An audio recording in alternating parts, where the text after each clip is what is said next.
Hi everyone, welcome to a new video. I hope you're all doing great.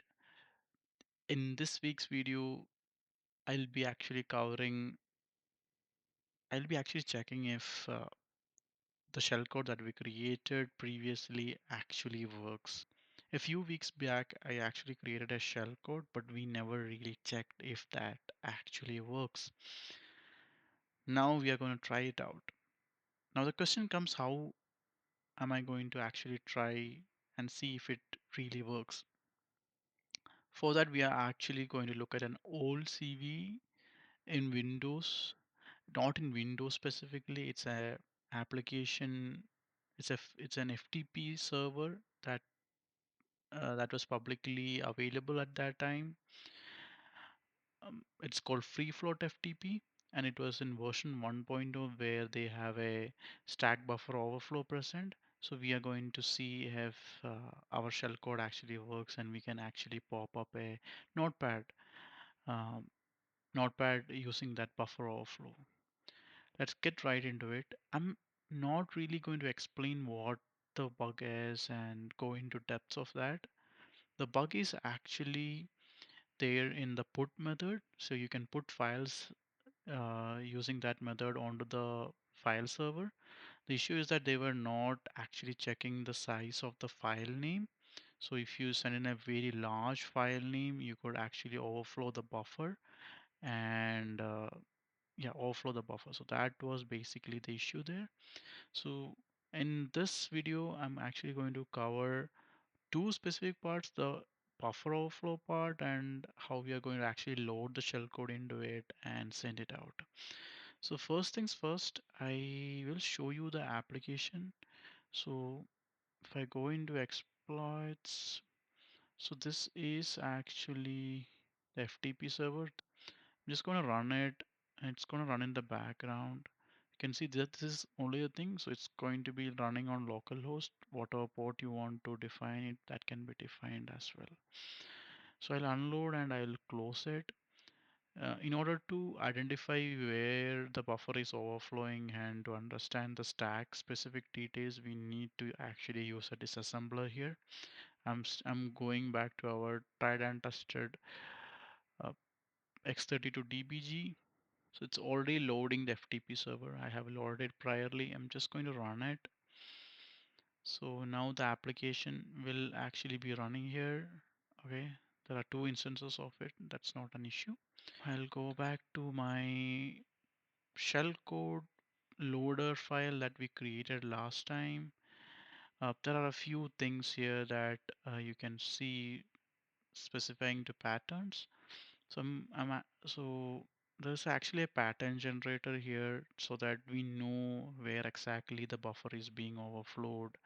So we can actually identify it based on that string pattern. I'll show you that in the disassembler specifically. So just bear with me here. Basic FTP things. You are sending an anonymous logging here with username anonymous and password anonymous.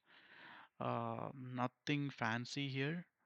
Uh, we are using the generator pattern to generate a pattern size of 500 characters long.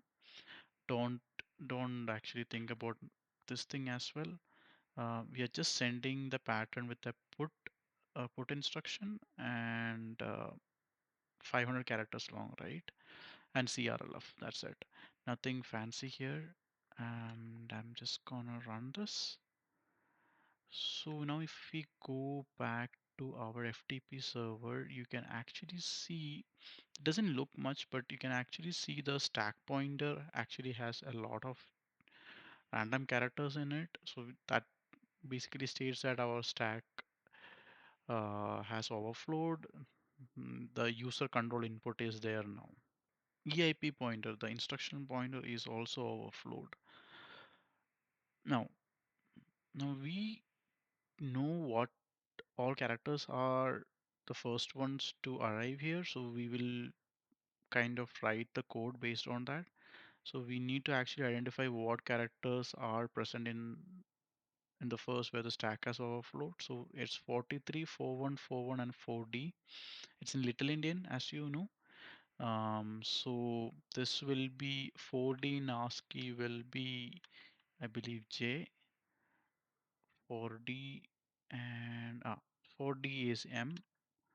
So that is, and 4 1 is A. So it will be MAAC. That is what there is in stack. You can see it here as well. So stack will, the initial set of stack will have MAAC, and EIP will have 4A should be J. We will just confirm here as well. J, and that is JAAC in EIP as well. Uh, so perfect. So that's why I have these two things here. That is the return offset and the shell offset. Okay, now you might be asking why I'm putting it as return offset and shell offset. So shell offset is where I want to actually load the shell. So wherever we see the character MAC, we are going to put the shell code actually there, so that the stack will actually contain our shell code. And the return offset is basically the instruction pointer. So instruction pointer, we are going to point it to the stack. Once it points to the stack, it will automatically load the shell code and run whatever we want. So that is kind of the idea here. So let's see what is happening here. So the pattern will have the shell offset. So wherever the shell offset is, we are going to put in the shell and plus the pattern plus shell offset with the next 4 bytes. So it's nothing fancy that is happening here. And the return offset is pretty cool actually. What is happening here, the return offset has something here. So what is especially what is this little Indian thing that we are putting it here? So thing is that we cannot do much with just an overflow. We need to actually control the flow. In order to control the flow, we need to actually use a jump instruction to point to our uh, stack.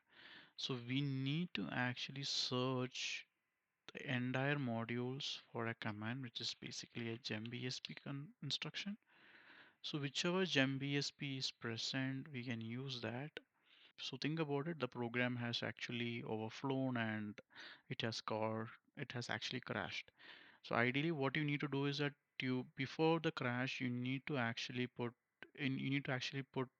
the address of a JMP ESP instruction into the instruction pointer, so that during the crash, you, just before the crash, it will actually point to the instruction pointer, and the instruction pointer will actually look into the ESP stack and the stack, and the stack will actually contain your shellcode, because we are actually loading the shellcode in the stack. So now we are actually modifying the instruction pointer as well. Instruction pointer will actually have a memory address of a GEMBSV instruction. So program is going in, you're overflowing it. During the overflow, you are actually modifying the instruction pointer. Instruction pointer is jumping to the stack where you have your shellcode and you're running it.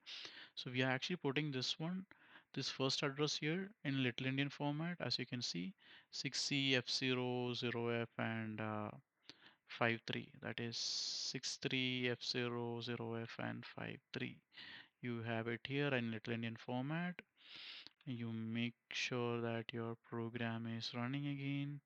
I'll stop everything. I'll just go make sure that we don't have anything running here as well.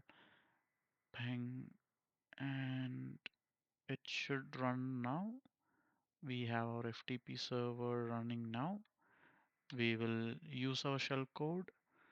Remember, this is the shellcode that we actually wrote ourselves in assembly, and let's let's see. So as you can see, we just opened a notepad right here, proving that the exploit actually worked. So thank you so much for watching, and I hope you like this video. I'll be creating more of these contents in the coming weeks. Thank you so much.